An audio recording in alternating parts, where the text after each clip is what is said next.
हिंदू धर्म में मृत शरीर का दाह संस्कार किया जाता है। इसे अंतिम संस्कार माना जाता है 16 संस्कारों में से।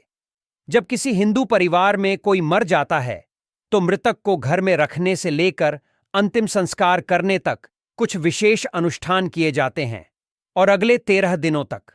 मृत्यु से संबंधित इन परंपराओं के पीछे धार्मिक, वैज्ञानिक और मनोवैज्ञानिक कारण होते हैं।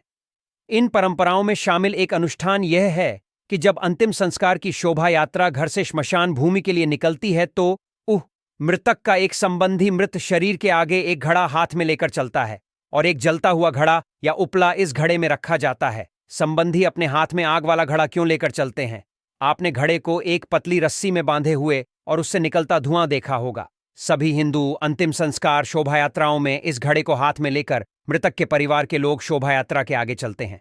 फिर श्मशान भूमि पर पहुंचने के बाद इस घड़े की आग को घास पर रखकर जलाया जाता है और मृतक का इससे दाह संस्कार किया जाता है। इसका मतलब है कि मृतक का शरीर घर से लाई गई इस आग से जलाया जाता है।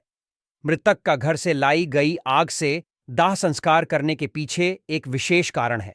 वास्तव में प्राचीन समय में दुल्हा और दुल्हन जिस आग के चारों ओर फेरे लेते थे वह आग घर में स्थापित की जाती थी।